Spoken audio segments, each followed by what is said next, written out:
comic books made more sense. You know it is fictitious without pretense. Come on! Stick 'em! Here they come! Yeah! They fight for justice! They stand up for the truth! They save us from the power of a cowardly crew! They protect the rights of all citizens! When it's time to fight to win! They're tested, tried and true! They keep the peace! For you and me. Hooray, the Police Academy!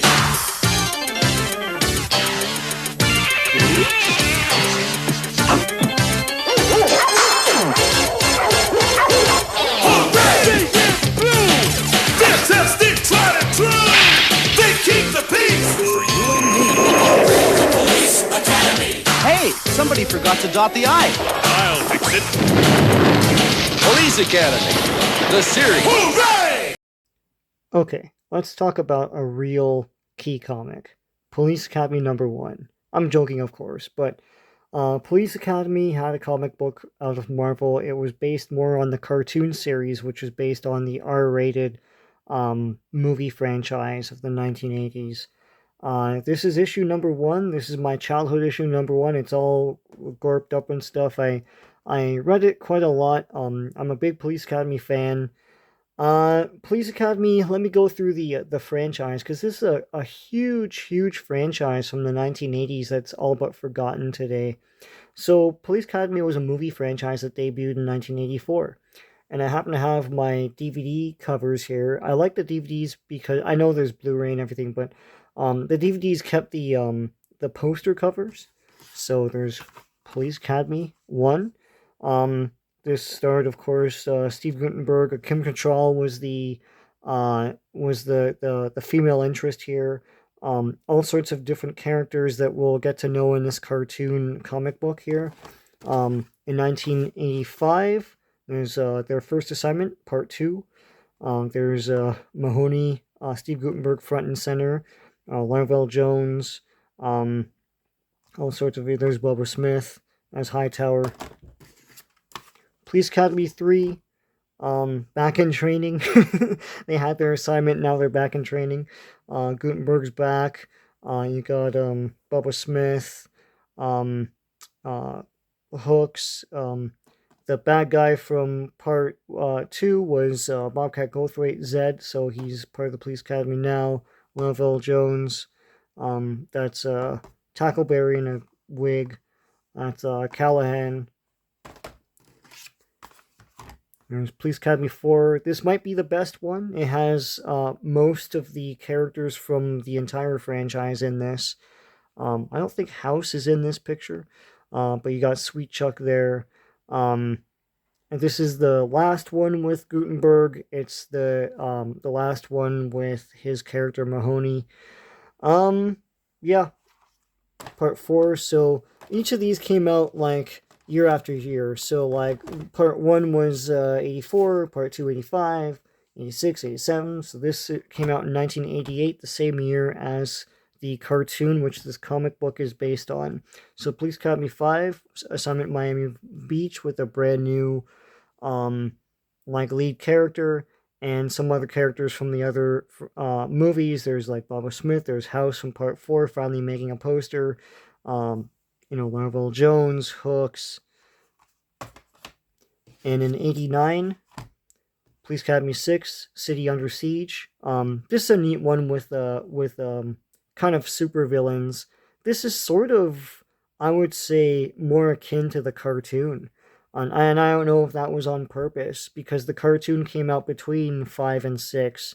And I guess they're like, let's do something a bit more cartoony with super villains. And there's a character that is akin to Hightower, a character that's akin to Tackleberry, and another character who's a kung fu guy who fights Larvell Jones. This is a fun one. A lot of people don't like it. I think it's okay. And of course, in 94, they had their last movie, Mission to Moscow. And this was done around the time, that area of the world was encountering upheaval after the fall of the USSR. So in between these movies, a cartoon was made which lasted 65 episodes. That was it might sound impressive today, but that was the standard um, syndication package back then. So they were charged with making 65 episodes of a cartoon series based on this R-rated comedy. And it's basically, the movies are about a bunch of just average citizens that become police officers in a police academy, and all sorts of fun hijinks ensue. A lot of the slobs versus snobs formula that Hollywood used for years and years. The cartoon was a lot more kid-friendly. No sex jokes or anything in this. No race jokes or anything in this. And yes, as I say, it was 65 episodes. It ran after school or before school, sometimes actually not really on Saturday mornings. It was syndicated, so it was designed to run from Monday to Friday. And Marvel released a comic book series. It only lasted 6 issues, but it's heavily based on the cartoon. I should say that the cartoon also had a toy tie-in, which was the point. And Kenner produced all the Police Academy action figures and all these characters and vehicles and play sets and all sorts of other weird stuff. Police Academy would have one final gasp at the end of the 90s, so the last movie was 94, and around 97 to 98 they had an hour-long sitcom, Police Academy the series, and only like a couple actors returned, but it was an all-new cast, and it lasted 26 episodes. I remember it because it's classified as a Canadian show because it was produced for CTV and syndicated in the United States. And that's that. I live in Toronto. Being a Torontonian, the movies are near and dear to my heart because they used a lot of landmarks and a lot of locations there. We have an area in Toronto called Kensington Market, and at the end of Police Academy, it's just a complete tour of Kensington Market. And what's funny about that area is it hasn't really changed much in 40 years. The same cheese shop is there, the same everything. It's pretty cool. Part 4, I think, had Woodbine Center, and I think either they've torn it down or are tearing it down, but all sorts of fun stuff. Anyways, here's the comic. And yes, I bought the heck out of these. I'm trying to go through these characters. That's Mahoney. That was Gutenberg's character. That was that's Zed. That's I'm blanking on the name, and I said it before. The comedian that did that funny voice. That's Bubba Smith. That's Hightower. This is Sweet Chuck without his glasses. That's Callahan. Was that his name? Was that her name? Or I can't remember her name. The tough blonde woman. Hooks. Tackleberry. Larvell Jones, who did all the crazy sound effects with his voice. That's House in the back. This is most of the Police Academy characters, right? They call them Police Academy, but at this point they're cops, right? And here it's like, has anyone seen my handcuffs? Has anyone seen my pistol? Has anyone seen my eyeglasses? And he's driving. Here's one of these colorful Fruity Pebbles commercials from Fred and Barney. This is what they're known for now. I think any generation who even knows them today will know them from from Fruity Pebbles and Cocoa Pebble cereal. So this comic was done in the cartoon style of the animated series, which I think was put out by DIC. So it's done by it's written by Angelo DeCesare and penciled by Howard Post. Did a lot of these cartoony type kind of Star Comics-ish Marvel comics. This is not classified as Star Comics. It's Marvel. I always got confused by that because it looks like they were trying to put all the cartoon stuff in as Star. But then eventually it was just back to Marvel. Like Alf was Marvel Comics, right? So they're having their big parade, and you see a lot of the characters. Or Callahan, yeah. So they name them all here. It's like along with Lieutenant Callahan, Officer's House, Tackleberry, Hightower. This is Larvell Jones. This is Mahoney. They're making a parade, I guess, and all of these sound effects are coming from Larvell Jones because that's what he does. And here's a float, but it's in the visage of the main bad guy who's terrorizing the city. Zed wants to put dandruff in the hair, so that's his big joke. There's Hooks, whose gimmick in the movies was that she was shy, and then there's usually a moment in the end where she yells at someone, and it's supposed to be a big moment. But it was fun the first time in part 1, and then they did it in every movie. It was like, yes, I get it. In the end, she'll yell, and that's going to be the big redemption arc. Here, Mahoney's busted down to traffic cop in a quiet area of town. Hooks is giving her a hard time. But then there's a car that zooms by, so they have to go after it. The cartoon had a lot of different gadgets and accessories and vehicles that they basically sold as Kenner toys. The Kenner toys on the back market are actually pretty expensive. I don't know what happened there, right? I remember going to a toy show and someone was trying to sell House sealed, like, a sealed sample of that character for $400. And I was like, did I miss the memo? Did the Police Academy, figures become super popular? Like, what happened here? They're fetching more at one point than Kenner Star Wars. It was crazy. Anyhow, so there's a big car chase. Here's the Alf fan club. Alf was still running wild. This is 1989. What do you get here? You get 6 giant stickers, a full-color locker poster, full-color book cover. Not impressing me so far. Alf picture button. Alf's favorite menu. That's fun, because it's a brand new thing. It's not some, stupid glossy picture or something. Official membership card. Official membership. Does anyone have these? Alf's personal biography. That's fun. Fan club newsletter. Only $6. Like a year? Or $6 and that's it? Or allow 4 to 8 weeks delivery. Alf was huge, and his comic lasted a long time too, man. So yeah, they're still ganging up on the bad guy here. They go into this warehouse where the float is. This ad always annoyed me. I get what the point is, but they have this maze, and the point of the maze is that you can't get through because there's too many chocolate chips, and they're selling the idea that there's lots of chocolate chips in Chips Ahoy. First of all, that's a lie. Second of all, if you give me a maze, I want it to be an actual maze, not like this gimmick where I can't go through because of all these chocolate chips. Like, screw you, right? Anyhow, it's like, yeah, I get the idea, but it's wrong. Because Chips Ahoy, there's like, you could bite a Chips Ahoy cookie with no chocolate chips, right? Anyhow, that's enough hype on Chips Ahoy. So they go into this warehouse, and it's cartoony, so there's lots of fake, there's special effects in this warehouse, and it's animatronic things that are basically robots, and they all attack the Police Academy characters. House doesn't look that big here in any of these drawings, because he's so cartoony and everyone else is weirdly portioned, right? So yeah, they're fighting these guys. Hightower goes on top of a bunch of cops and punches out the snowman.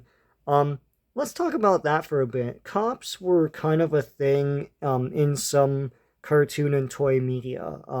Police Academy. No one batted an eyelash at this, and it's funny because the way the movies were cast, when they made a cartoon and toy line, there's lots of representation. There's a lot of African American characters in the movies, and so they made it into the cartoon. Not so much like Hispanic or South Asian or anything, but there were a lot of African Americans. There's House, is Larvell Jones, and he's one of the main guys, right? And Hightower, like Bubba Smith, was hugely popular in this. Hooks, a black female, and I don't know, I can't remember what the figure assortment was. I'm pretty sure all these guys were in figures as well, like Callahan and all that. So they chase the bad guy. Bad guy has like a rocket. It shoots his own float. They go after him on these animatronic things. It's very cartoony. The movies were this bad. This is just cartoon stuff, right? Somehow the dragon that I don't know if that's I don't know what character that is, but that they're riding, fire comes out of it. Don't know how or why. And then the bad guy has like a flying car with a propeller thing. And then more Police Academy characters come with like a flying sled. It gets zanier and zanier. I was just happy to be reading a Police Academy comic. I thought this was weird that they made this. Here's an Airwolf toy. I remember Blue Thunder getting more toys than Airwolf. But Airwolf, yeah, it was an actual flying RC toy. It's pretty awesome. Airwolf, if you don't know, was experimental helicopter TV series, pretty popular stuff. Blue Thunder was a movie. I can't remember if they made a show on that. I think they did, and they tried to compete against Airwolf. Another kind of one. So it's like two competing super helicopter shows. The 80s were awesome. I don't know what to tell you. So yeah, they capture the bad guys.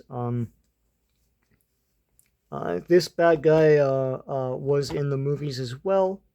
And it looks like the actor too. That's pretty awesome. Here's a Mr. Bubbles comic ad. Mr. Bubbles was a bubble bath thing. Here's another story where they're trying to look after the boss's bratty son. And he's in the way and he's doing all sorts of stuff. Here's a DuckTales magazine. DuckTales had just come out on TV. Look for your favorite characters from the DuckTales TV show.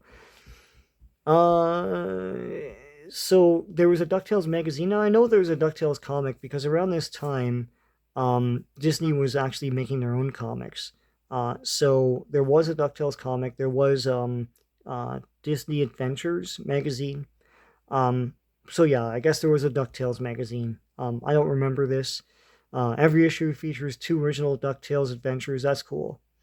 And then all the bullet points are just like, I don't know, just superfluous, like mystifying tricks from Magica Dispel, weird inventions from Gyro Gearloose, the Beagle Boys. What's great about DuckTales was it was based on comics. Carl Barks created all these characters. Like, I don't know if he created Huey, Louie, and Dewey. I don't think so, but I'm pretty sure he created the Beagle Boys. Magica Dispel was created in his comics. Gyro Gearloose was created in his comics. And it brought all these characters to life, and now a lot of people know these characters from DuckTales, but it comes from those old comics. So that's awesome. And I mean, Carl Barks is great and a legend, and now more people know him because of stuff like DuckTales. Fred Gottfredson and all of the stuff he did with Mickey Mouse never got that shine. Which I always thought was unusual. If you're going to make DuckTales, make a Mickey Mouse Adventures thing, you know. But that never happened. So, the kids getting into more mischief and whatnot. And here's a profile of one of the artists. Here's more stuff from Star Comics, which is still called Marvel. All the cartoon stuff. So it's like Heathcliff, 34 and 35. Muppet Babies. I should track those. I love Muppet Babies. I know they made an omnibus of this. And hopefully they'll make another one because it's out of print now. Count Duckula, I love that cartoon. It was on after school when I was a kid. And Alf, they're advertising 16, 17. They have Danger Mouse here, and they don't have any boxes for that. So yeah, these villains are doing their thing. They're trying to kidnap the kid. And then Mahoney rescues the kid. And Larvell Jones is there as well. And yeah, that's the end of that adventure. They have these profiles, which I thought was fun. They had these usually on the backs of most of the Police Academy comics. This is Commandant Lassard. That's the one I was blanking on the name before. And the actor who played him was also in Punky Brewster as well. Was the curmudgeonly old man that raises Punky. There's Officer Hightower. It is, yeah, Moses Hightower is his real name. And that was played by Bubba Smith, former football player. And here he's finding Hooks' contact lenses under an elephant. And here's some subscription offers. This is on the backs of all comics back then. I guess I filled in this Lucky Charms thing. I don't know why. How old was I here? Like 11 or 12 or something. Yeah, it's pink hearts, yellow moons. So I can't sell this comic anyways. It's in bad condition anyways, but I filled in the ad thing. Blue diamonds, orange stars, green clovers, purple horseshoes. Well, you can just like know that. That's probably why I filled it in. I was like, I'll beat you, Lucky Charms, at your own game.